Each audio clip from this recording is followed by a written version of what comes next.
record of the class. All right, so placing my hands on my heart, taking that breath of love and gratitude.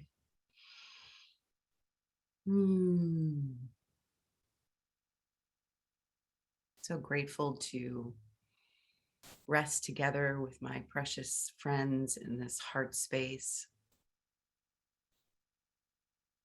Grateful to know that divine perfection is the order of our lives. Grateful to claim our abundance, our prosperity, to know that we have plenty of time, plenty of energy, plenty of money, plenty of inspiration for all that is ours to do today and every day. We're grateful for the teachings of A Course in Miracles and our willingness to come together to understand it, to talk about living it, to apply it to every area of our lives. We're grateful for our earthly and heavenly helpers. We ask that they surround and support us now, supporting the technology we get to use to come together, loving, blessing, supporting all those who are here, all who may listen later. And we're grateful to share the abundance, the blessings, and the love that we are with Mother Earth and all her beings because we're one.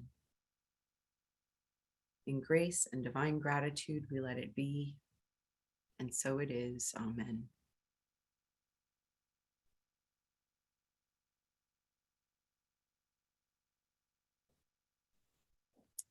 So I'm gonna actually start us today with paragraph 2, and a challenge. So paragraph 2, he says, and we're in chapter 26, section 2, many forms, one correction. The Holy Spirit offers you release from every problem that you think you have. They are the same to him because each one, regardless of the form it seems to take, is a demand that someone suffer loss and make a sacrifice that you might gain. And when the situation is worked out so no one loses, is the problem gone, because it was an error in perception that now has been corrected. One mistake is not more difficult for him to bring to truth than is another. There is but one mistake, the whole idea that loss is possible and could result in gain for anyone. If this were true, then God would be unfair, sin would be possible, attack be justified, and vengeance fair. And so my challenge to everyone is to think of one problem that you have in your life, whether it's big or small, just one, and to pray on it for the next week. And when we come back together next week, just if you're interested in sharing what your experience was in praying on that one problem, and if it shifted for you, how it shifted for you. And Jennifer does the divine experience, divine experiment in our Masterful Living course. So if you have the workbooks from Masterful Living, you can absolutely use that prayer that blessed this situation. May all concerned be blessed, from the divine experiment, every time that problem pops into your head. And I know that in our lives, we probably have several things that we would like to work on, but just pick one, because if you solve that one problem, then the next week you can work on another problem. And who knows, within a short period of time, there will be no problems anymore. So that is my challenge to you, accept it or not. I just thought it would be something fun to play with for this week. So that's where I'm beginning us. Who would like to share? Go ahead, Leslie. Hi, everyone. Well, I don't need a week because I did this already. I love this whole section. I thought it was very, very appropriate for my little problem that I had. I just want to read a little bit out of paragraph 1 first, starting in sentence 3. Every problem is the same to him because each one is solved in just the same respect and through the same approach. And then moving on to sentence 7, it will recur and then recur again and yet again until it has been answered for all time and will not rise again in any form. And only then are you released from it. So this really seriously was a very small problem. I debated whether or not to even talk about it, except such a miracle came out of it. How can I not talk about it? It's just so stupid. And I know people have big problems, and it was a really little thing, and yet it caused me to lose my peace, and I was really bothered by it. So that's why I really like that sentence 7. It will recur and then recur again and yet again until it has been answered for all time. Because, okay, so what happened? It's so stupid. I'm sorry, it's stupid. It's about my hair. So this is the 3rd time I've had my hair cut and highlighted. The first 2 times it was $150. This time, and that was when I had 16 inches cut off and I donated and hadn't been highlighted in forever. That was $150. The next time was $150. Well, this time when I got up to the counter, it was on the ticket, it said extra lightener on it, and it was $189. So it's $39 more. And I was just instantly out of peace. I was instantly felt taken advantage of. I was mad and I was upset, and it was $39. It's not, and I mean, I have really been practicing abundance, and I have all these marigold seeds that I've saved over the summer. I have a grocery bag full of marigold seeds. Seriously, I'm not kidding you. I will send a picture. There's so many marigold seeds. And it's like, if I took 39 out of them, you couldn't even tell how many marigold seeds were left. I have so many. The universe is so abundant. So I'm like, okay, I am responsible for what I see. I can see peace instead of this. And it kept bothering me and bothering me and bothering me. And it wasn't until I talked to my spiritual partner, AKA my mom, that we were talking about this. And it's like, the reason I was so bothered of it was the surprise of it. I absolutely hate surprises. And the reason I hate surprises, and I'm using that word consciously, is because it makes me feel out of control. So once I was able to get to the root cause of it, I was able to open my heart and send a message to my hairdresser and just say, you know what, this is not, you don't know this about me, but I have a real problem with surprises. It's something that I'm working with. I was really disappointed, blah, blah, blah, blah. But it was a beautiful message. It wasn't accusatory. It wasn't mean, nothing. And in the meantime, I had said to the universe, God, I know this is an abundant universe. Please reimburse this money to me so that just as a little divine experiment, so I can just prove to myself how there's so much abundance. So she instantly wrote back, oh my gosh, Leslie, I'm so sorry. I had no idea that happened. Of course, I'll credit your account. So right there, it cost me, the $39 was reimbursed instantly. And what I was so happy about was my heart was still open. I was no longer upset because I had gotten to the root cause. But the best part of the story is I got home last night. Well, I don't know if this is the best part or not, but there's a check for $252. A check for $252 from Allstate, which we closed in 2015. Why did we get a check for $252?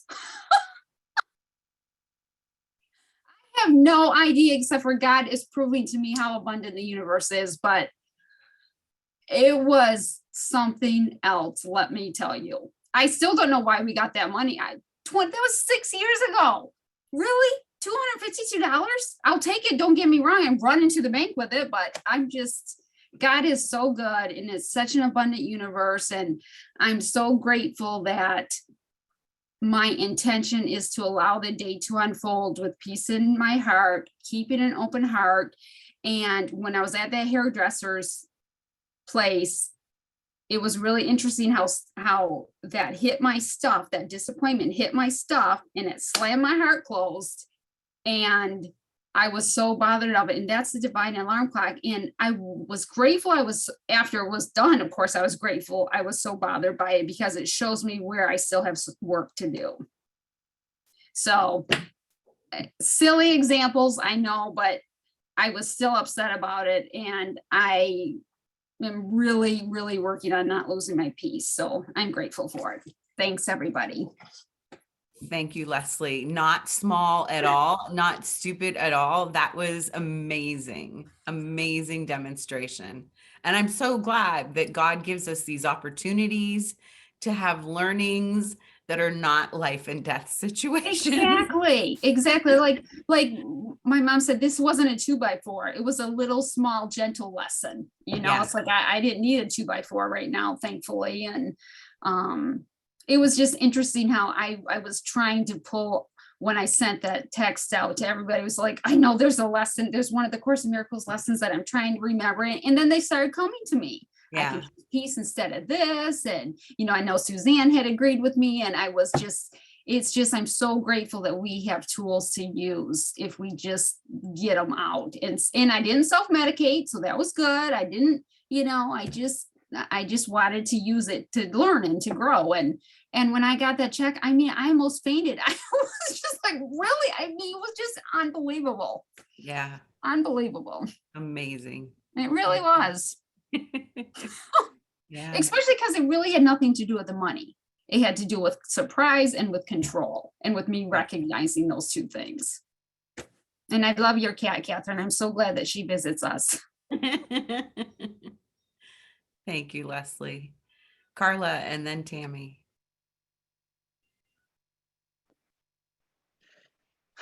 Well, I don't have the book in front of me, but oh, I know what that was. Let's stop it. I'll turn it off.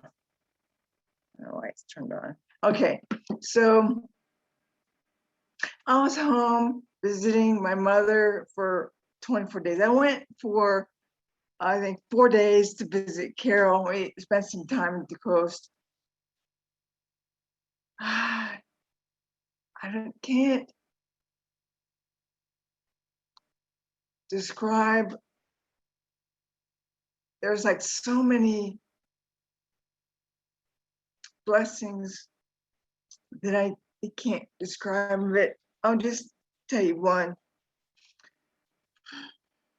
When I was 17, something happened that caused me to be talked about in the school, and it really kind of, at that time, appeared like it ruined my senior year, right? And I held on to that for a long time. Miracles they can take a minute, or they can take as long as it takes us for us to choose again. So on the day before my birthday, I posted stuff on Instagram, but for some reason, the guy who kind of was part of all that, he responded to what is the Facebook, because it's Instagram and Facebook. So he responded to one of my posts, and that I posted probably 700 of them for over a year and a half, and I've never gotten a response. But that guy responded to it, and now this is the key moment: is that whenever I could have gone, oh man, I don't want anything to do with him, but I was open and willing to see however it would unfold. I didn't know how.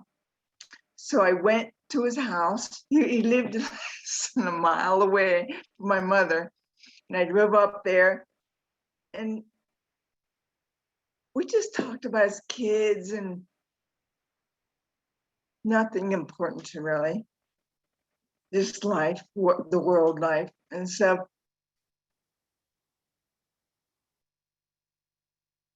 but I was willing, and whenever I didn't, I told him that maybe we should talk. I didn't refer to it, but he did do it. He avoided it, and I gave him a couple opportunities, and he couldn't go there.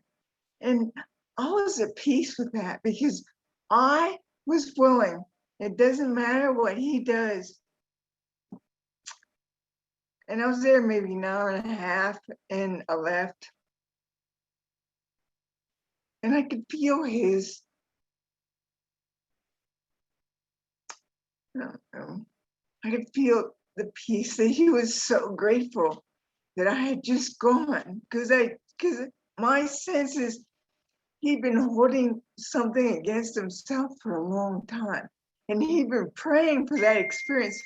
What's the odds that the day that, I was there for 24 days and I was gone for, so less than 3 weeks, that after over 30 years, he would text me in the small window that I was there.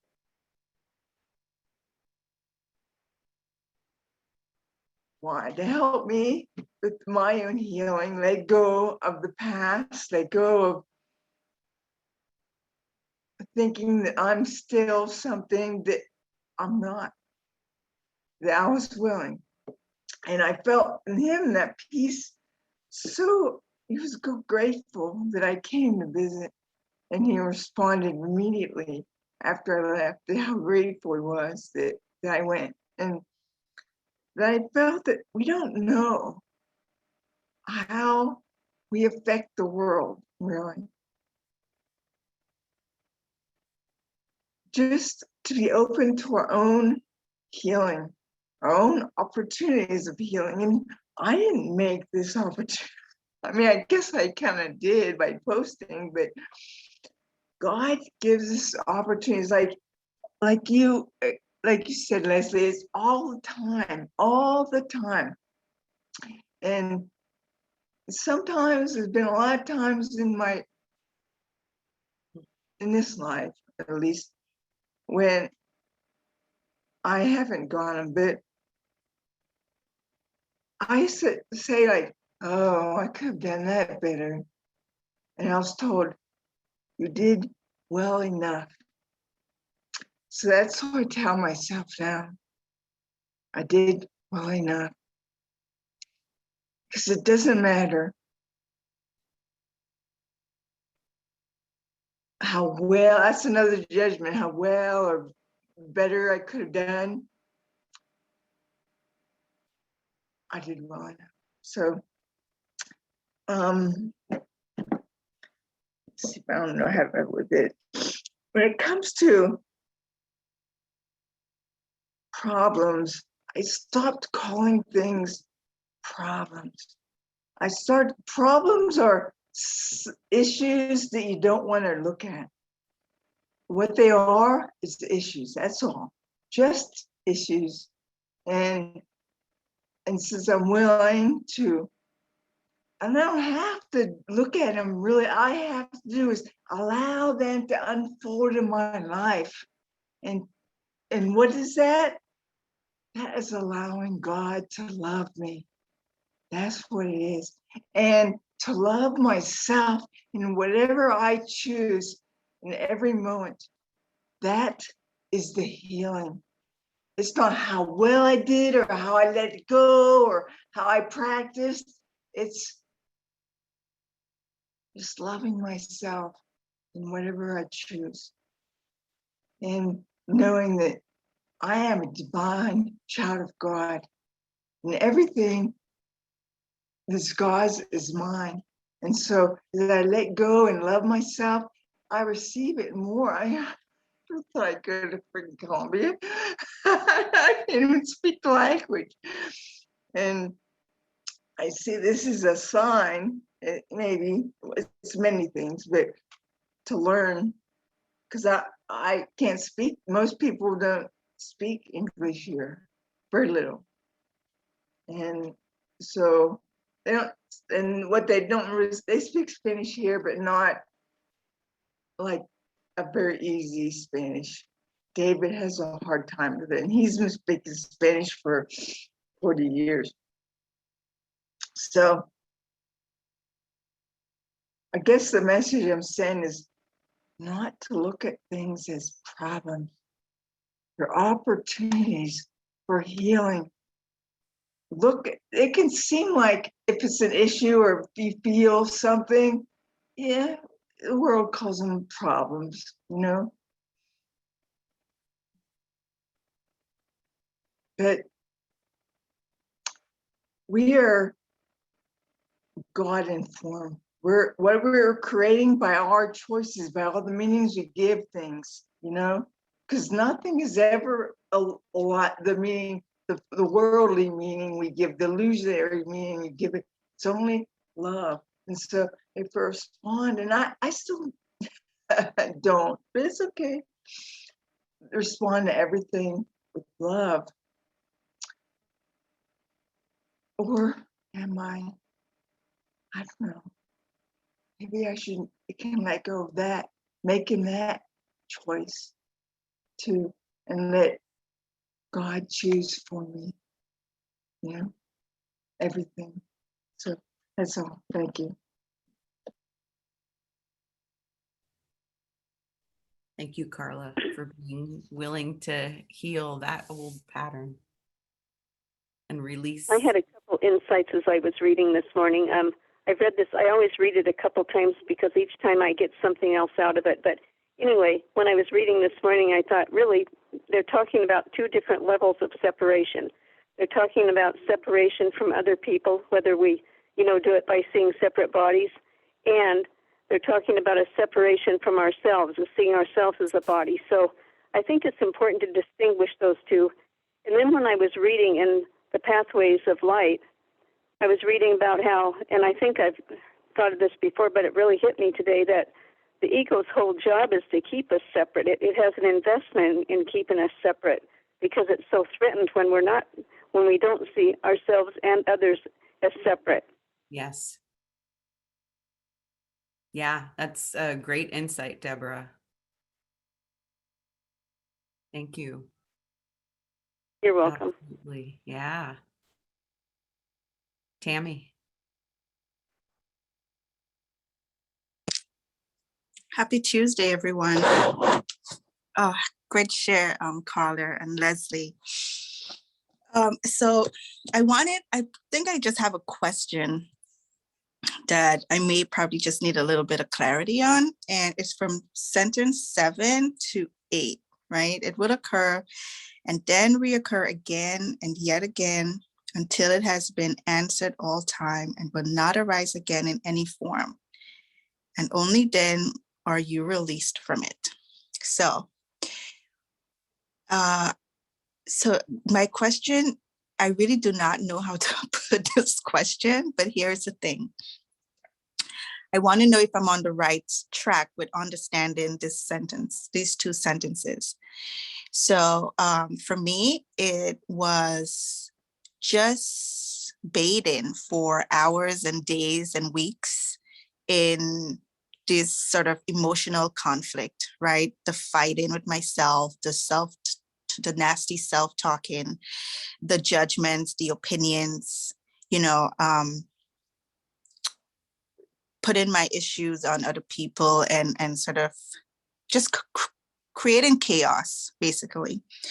And, during my healing journey, it would just seem something that would not leave me. Oh my gosh, it just keeps coming back and coming back. And it would come back at the time when I feel like, whoa, I'm over this. I have crossed that bridge, right? And here it is appearing again. And so I am wondering, and so this weekend it came back again, and it was just so surprising.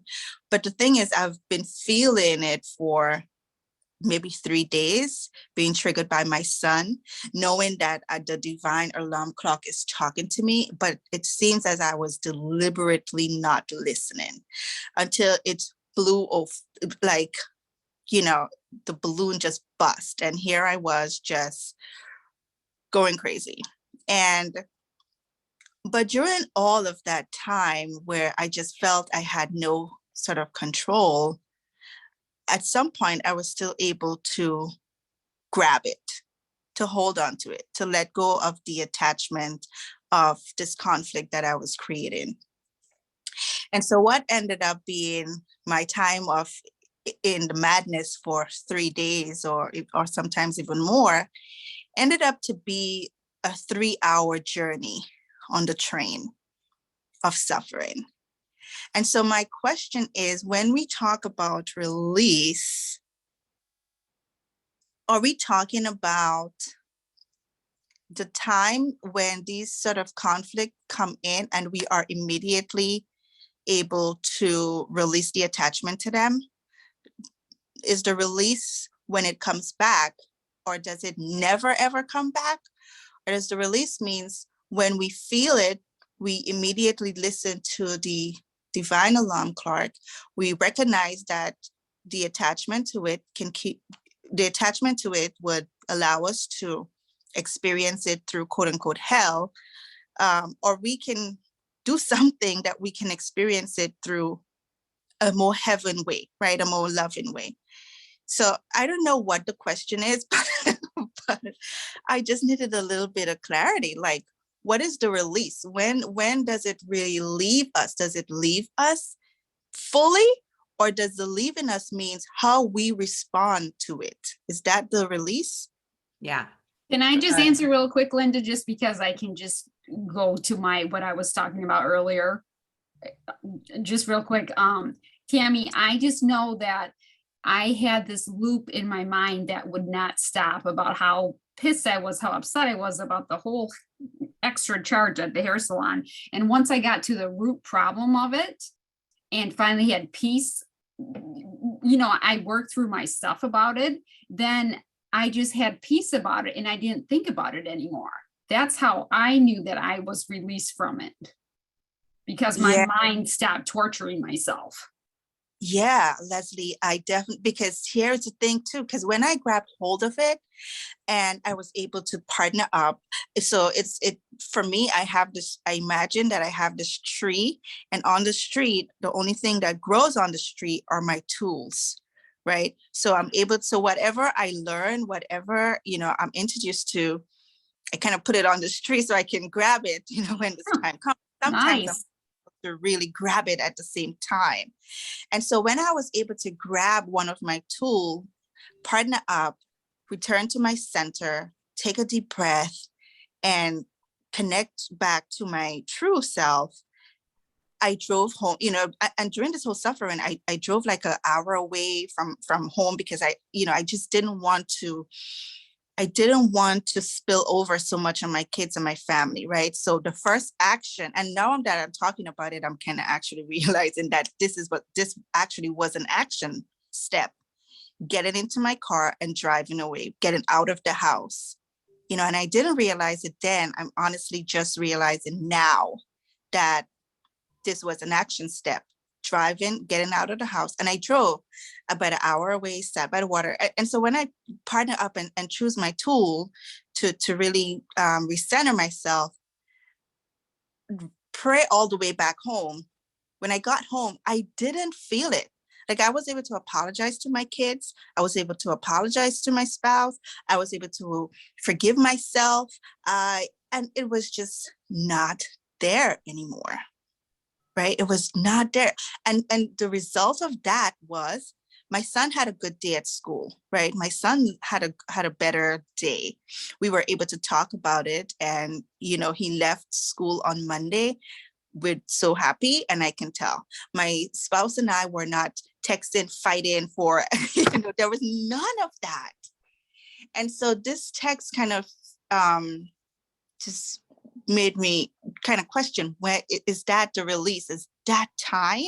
Is the release when we choose the tool, when we do all these things?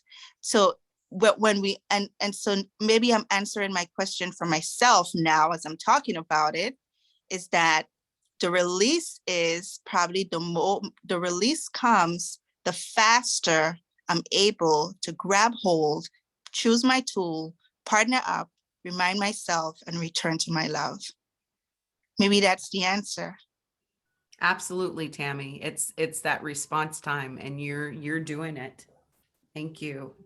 Thank you for that. Penelope, and then Carla, and then Catherine.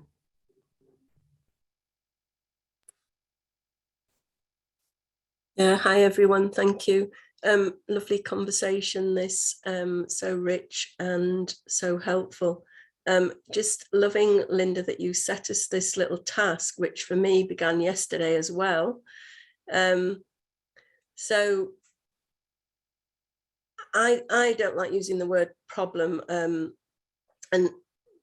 you know, for want of a better word, I mean, I often would refer to something as a challenge, and even that I'm not wholly comfortable with it. I wish I would love an even greater word than that. But one of the things for me that's been coming to the fore in recent months is this about health.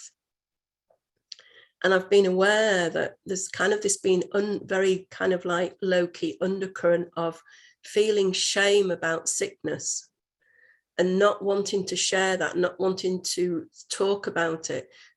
So for me, I initially appeared to recover quite well after COVID earlier on in the summer. And other than a level of tiredness, appeared to be recovering pretty well. But then I began to go into a time where it was just like absolute exhaustion and a real kind of struggle to just even function, to do like a daily, you know, anything during the day. So there's been many days it's like I'm just, you know, having to sleep, or if I've been teaching my class on a Tuesday morning and I come to join this for me, it's normally 5 o'clock in the afternoon. I'm just exhausted. I'm nearly asleep and find it really, you know, such a struggle. So I was aware there was this kind of like shame. And then this past week, I've been sick again. I spent most of the weekend in bed. It's like a fluke type thing this time. And yesterday I was starting to have a conversation with Spirit and saying to Spirit, you know, I'm interested in knowing if there's any beliefs running here about sickness, about health, etc. I'm interested in looking at this. And a short while later, I had this thought come into my mind of, I've lived such a wasted life. And so I did some forgiveness work yesterday, and I can perceive my life as being wasted in the sense that because I've had a lot of years healing trauma, be it family trauma or as a result of another event when I was 19. So much of my life has been spent healing it, but also it's felt like I've spent much of my life just kind of functioning, just trying to kind of keep my head above water, just to function on a daily basis. And along with some of this stuff has also been a lot of health problems. Health problems are associated with PTSD, these kind of things, but quite severe health problems and some years ago, neurological problems. And so I was working through this forgiveness letter and looking at this about the health and about my beliefs and my perception about this wasted life and how I'd lived it. And it felt good to kind of open this up, and it just feels a relief right now to actually just say it out loud. These are the kind of things that I've been struggling with for a long time. And then it was a little while after I'd written this forgiveness letter that this thought came into my mind: I don't deserve to have health. So it was quite huge. And I know, in my right mind that there is no way that that's true. I absolutely know that is not true. Along with you and everyone else, I deserve to have health. I deserve all the abundance that we all deserve as spiritual beings. And what this section kind of helped me to formulate a lot of what I'm saying now is, one is, for me, what it highlighted is this belief again that we're separate from God, and that we don't have any other problems than that belief in separation. But by me just attaching to that shame I'm just perpetuating that belief over and over again. So whatever it is we attach to, whether it's the judgment, the belief, or whatever, you know, it keeps that belief in place. And so the part that in this reading that I just kind of feel called upon is, and I'm right in the last paragraph, and it's I think it's line 5. And all you need to do is but wish that heaven be given you instead of hell, and every bolt and barrier that seems to hold that door securely barred and locked will merely fall away and disappear.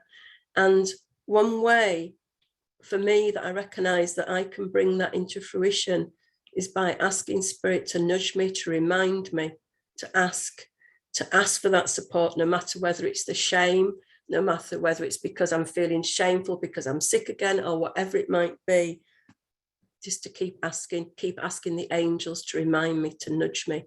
So thank you for just giving me that space to speak. Thank you so much, Penelope. I'm right there with you with the health thing. That's one of my bigger lessons that I'm learning this lifetime around as well. And so, yeah, I'm grateful that you're willing to reach out and ask for support here and ask for support from your angels and guides. Thank you for that. Thank you for sharing. Carla, and then Catherine, and then Linda. So answer the question that came to me, Tammy. Doesn't seem like I can do it fully yet in this person, right? This being, whatever. That's okay. Because all thought is shared. So not only are we are not fighting against, but all things come into our mind and they're not always ours. I was going to read this earlier, but I didn't, because I didn't want it to seem like it was a criticism of Linda of looking at problems. That can be very helpful. When you feel it in your body, that's what the mind is telling you is a problem. Okay. I wrote this, and I didn't write this. I'm sure the higher self wrote it through me. Every seeming problem has a solution. The solution is realizing there is no problem. The answer, if needed, is to let go of the belief that there is one, a problem. That's the separation, right? Every seeming problem is a healing unfolding, a miracle in process. Now, when it talks about it coming around and around, there's many times in my life that I would blame other people, that I would dwell on the upset for, a couple, for decades. Who knows, maybe I've been doing it for millennia. I have no idea, the being. But now it's shorter. David said, oh, I lost this thing, and I don't know what the heck he's talking about, and I had given it to him, and he lost it, and now he wants me to figure out what it is. And I'm like, I was hanging up clothes at the time, like, and I heard the upset, I felt the upset, and I didn't totally let it go, but I said, if I respond to you right now, it may not be loving the way I'd like to choose. And that's okay. The time in between used to be decades, used to be years and years and years. And now I did it in the moment. It's shorter. So that comes around and what the solution is. And so I'm going to tell you this, but make sure you don't let ego tell you, oh, you can't get it, because I haven't done it yet.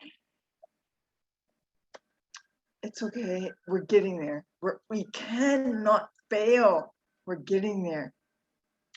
And that's to see there is no problem.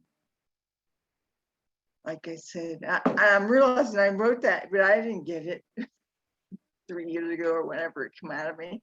And there's just a healing, how we respond to it. Let's see if I can get it quickly, but okay, so actually I have it.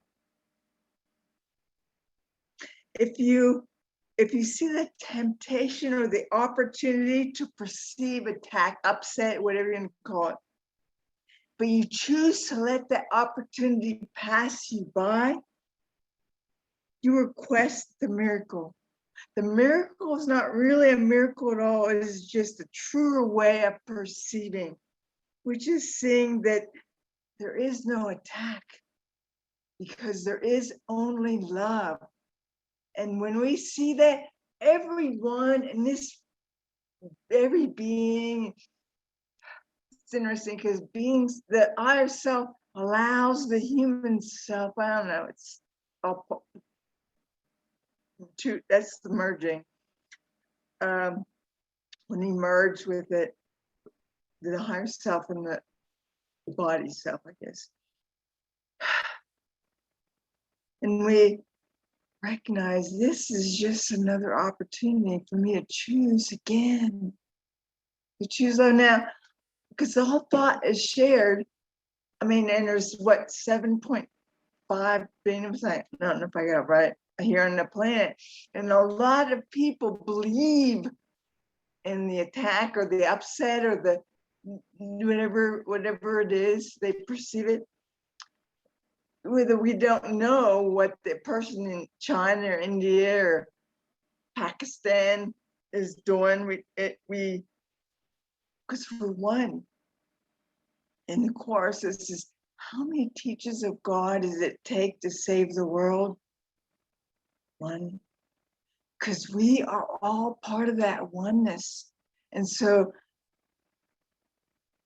my part is to let David or anybody else here in Columbia or whatever be traveling their own journey and to focus on my journey and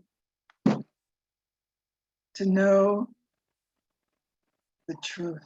There is only really, there's many aspects, but one truth, that there is only love. So however, all practicing love somehow, whatever we choose, we're all making our best attempt choosing that. And sometimes it seems like, and I know I have failed, but we cannot fail. I'm not going to fail. I know this. I've made this declaration. I didn't plan it. I may have shared it before, but it came out of my mouth and it wasn't me speaking. I'm not leaving this body until I master my mind. And that's what we're all doing. We're all traveling that journey. It doesn't take 50 years or 2 weeks or a month and a half or a decade, several decades. There's no time. So the only reason time is helpful is to see that it's helpful, right? To see that everything is helpful. How can everything not be helpful? Since it's love, some way, some aspect of love. And I don't have this, but every relationship is a holy relationship. We're all on the spectrum of development, of awareness, of growth, whatever you want to call it. How they look is where they are on the spectrum. How we respond to what they choose shows us where we are on the spectrum. It's okay. The bodies come and bodies go. This body will come and will go.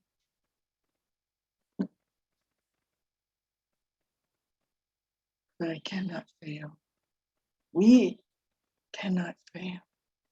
God has assured us of that. And I trust not God, because we are one, really. I'm learning to trust myself, to value myself. When I do that, it overflows onto everything. And I see only love I never experienced. So Thank you, Carla. Oh, you muted yourself before you finished talking, I think. well, that I thought I was done, but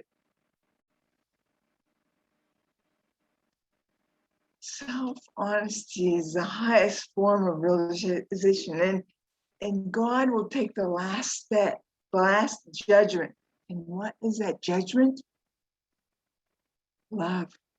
Love is the judgment, because we're so loved. So I love myself as well. Thank you. Yeah, thank you. Catherine, and then Linda, and then Yeah, Marie. thank you for this challenge. I'm going to take it on. I have one I'll work on for the week and then I can report back. But I love it when the solution is there. The solution is that there is no problem. I love that one. I wrote that at the top of my page and I remember that one. I just forget it a lot. So I have to come back. I have to come to again. I think a couple of things I'll just share quick. Like I have done a little bit of work with Karen J. Gardner because she's quite the teacher in Course in Miracles as well. And there's just some interesting sharing. And it's funny what we can't see in the moment, and it maybe takes one of us to just call it to our attention. But that whenever we're in irritation or upset or worry or concern, we have separated from God. And I don't know how many times I may have read that, probably a number, but there's a truth there in that one. And so what's the divine alarm clock for me that now sounds, maybe it always doesn't sound right away, but it's I know in the moment I'm upset or concerned or worried or feared, I'm trying to remember to take a breath, just to take a breath, center myself right here and now, and know that there is no problem here. And then this comes from Ken Wapnick wrote this. It says, if I am not at peace, it is not because of what you have or have not done or anything external, but because I am afraid of the peace and love of God. I need to have that tattooed somewhere. So this is when they say it. This course is simple on so many levels, but we're being given this lovely opportunity to work through all this. And I love it that Karen J sometimes reminds us to just remember, be the observer in your life. Just be the observer, because you can just pretend that you're watching a video. And I'm sorry, I can't shut that off. It's in another, anyway, I'm done. But be a good observer of your life. Notice what's going on. And in that moment, you can breathe and come back to, there is peace and there is love in this situation, and I am willing to see it. And then I ask Spirit and the angelic realms, whatever, to show me what it is I need to see or maybe remember. And that's my share. Thank you so much, Kathy. Linda, and then Melita. Yeah, hi, Catherine, could you please repeat that if you're upset at someone else, you're upset at yourself or not at peace with yourself? I was trying to write it down. I didn't get it. Oh, yeah. No, it's when you're upset in irritation or anger, upset. No, it's that I have separated from God. I have stepped away because I'm in my upset now. I haven't even thought to ask God to help me see this differently and to choose again. I am sitting in my upset and I don't want to be there. That's when I breathe. Just take a breath and remember, I am not separate. There's an opportunity. May I see it? That's what I was saying. Does that make sense? That's so helpful. And I also had something to share. Excuse me. Not sure. Oh, good. I am visible now. I wanted to share something that Betty Duvall shared with me on one of the Forgiveness Fridays recently. I had a day where I was very much in, I'll call it emotional crisis, which means I was probably in spiritual crisis as well.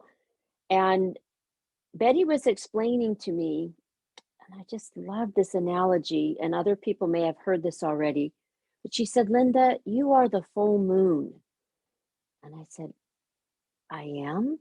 She said, Linda, you are the full moon. You already are whole and complete with God, and the God in you. And I had been talking about, and I'm making this comment for the other person who had shared about not always being well. So I had a journey with cancer, and that was immediately followed by a diagnosis of bipolar. And then I would say the last 15 years of my life, my inability to effectively manage the bipolar really led to a demise in my marriage. I destroyed a business of 20 some years and all my own health and well-being. So I really had obliterated so much of my life and was very much blaming bipolar for it, having a mental illness. And there were times I was periodically well, but there were many more times where I was not. And thinking about that full moon, and she said, you're already complete. You're already whole. You're already healed. She said, the only difference is you need to actually accept that. She also said, Linda, right now, based on what you're sharing and how the tone of your voice, I'm hearing a crescent moon. She said, you're only a crescent moon, but that full moon is right there as you're ready to embrace it. And I'll tell you, I have learned a lot of ideas and spiritual concepts around health and well-being as I've traveled this journey of serious mental illness for the past 15 plus years, always seeking some type of solution and, or I should say spiritual solution. And for some reason, I must have been ready to hear what Betty had to say. And as I said before, I was in crisis the day she said it, and everything changed for me after that moment. It's like, oh my God, I am already healed. I've heard that before, but I never quite got it. It never landed. It landed when Betty said it. And you can use whatever metaphor. You could be the sun, because the sun experiences the eclipse, the moon experiences the eclipse, or really any other metaphor that works for you that helps you understand this concept. So I'm deeply grateful to Betty for someone finally getting something through, and to all of the wonderful sharing, Carla, Kathy, Linda, Leslie, the hair story. I wrote to Leslie in chat, Leslie, you got to call me. The hair story is not a little tiny nothing story. I got a lot from her hair story. I have my own hair stories. Thank you all. I really appreciate and I'm grateful, deeply grateful to be able to be here. Thank you. Yeah, thank you, Linda. I know Betty is a powerful, powerful counselor. I'm so excited for her. She's actually signed up for the spiritual counseling intensive and the certification program, and I can't be more excited for her. So Linda, Yeah, can I'm I so say, glad. I talked to Betty on a Friday while in crisis, and then we scheduled a call on Yeah, Sunday, and I had a counseling call with her, and she just blew me away. And, yeah, there's no perfect person to talk to. Sometimes each person has something different to say. right. Carla really hit some points for me today that I wrote down, and it's everyone has something to share. Yep, And yep, hopefully maybe my little full moon analogy via Betty resonated with somebody today.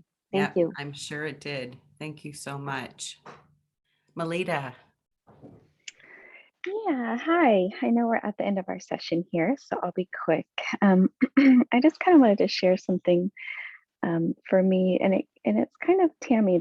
When you asked that question, this is what came up for me. I've done some work with my father, just releasing the attachment of what I think he should look like, or what this father figure I think should have been, or just all my judgments about how I think he should be now and how he was.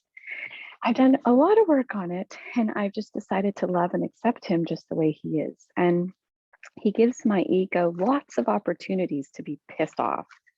I mean, I get so much ammo for my ego with him. So I had just decided that's it. I'm not going, I'm just going to love and accept him. And then this weekend, he was having a procedure and he threw some stuff at me that was really upsetting if I let my ego think that he should not be the way he is. And I just decided, I don't care. I can love and accept him for whatever. He doesn't have to look a certain way. I think I really had this belief that he was supposed to look a certain way and do certain things. So when I let that go, I mean, I'm not saying forever. I don't know what tomorrow looks like, but so far it's worked really well for me that I just let it go. I just like sort of in that moment go like, oh, am I going to feed the ego on this, or am I going to choose to love and accept him? And it's like, I'm going to choose to love and accept him. And surprisingly, it's working.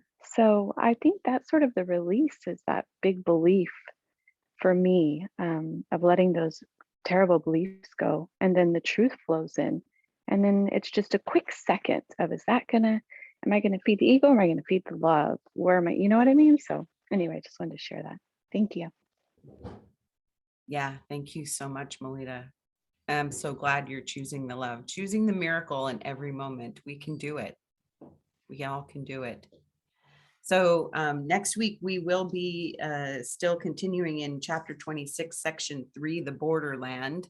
So I'm really excited about that. And I am excited if you accept the challenge of taking one area of your life, one perceived problem or challenge that you have, and just pray on it this week. Every time it pops into your head, pray on it, even if it's only just to say, I'm blessing this right now when it pops into your head. I look forward to talking about it with y'all next week. So I'm going to read from, again, my Pathways of Light insights for my lesson today, which is number 306. The gift of Christ is all I seek today. Let me become aware of the truth, my Father. The truth is you created us all as one. We are all part of the one Christ mind. Christ's vision is your gift. I would come with empty hands and an open heart and mind to accept the truth that we all are one and that we have never left the mind of God. Today, let me accept the truth that illusions are nothing and love is all there is. Let my mind be healed today of all false imaginings, of all belief in separation. Let me cease trying to make a will of my own, which does nothing and goes nowhere. Let me practice accepting the truth today. The gift of Christ is all I seek today. This world was made out of allegiance to the idea of separation. Its purpose is to make separation appear real. It has a strange appeal because it seems to offer something I think I want. It seems to offer me independence and the freedom to make decisions on my own. But what it does not show and seeks to hide is the fact that to have this world, I must deny my creator, my home, and myself with capital S. I must deny the strength and love of God. Nothing I make in this world can satisfy the Son of God, which is myself. All seeking in this world for satisfaction and completion will always lead to failure. For my completion is found in my Creator, in love, and can be found nowhere else. It is time to end playing with childish, empty, and meaningless toys. Each time I seek for pleasure or happiness in these toys, I soon discover that they offer nothing that satisfies. But if I seek again within this world, I may find things that bring moments of seeming happiness, but they are never satisfying. Nothing in this world is worthy of the Son of God, and so it cannot satisfy. Today, I seek in a new direction. I seek the gift of Christ, which is myself. Today, I set aside childish toys and open my mind to the blessing given me in my creation. I accept myself as it was created by God. Here I will find true satisfaction and true freedom, for the gift of Christ is limitless. It is the gift of love that extends forever and forever, and I give thanks. Amen. Thank you, Amen. everybody. Bye, everyone. Have a beautiful week. I look Thank forward to seeing you. Bye, everyone. Bye Thank for now. Great to be back. Thank you. Yeah, love you all.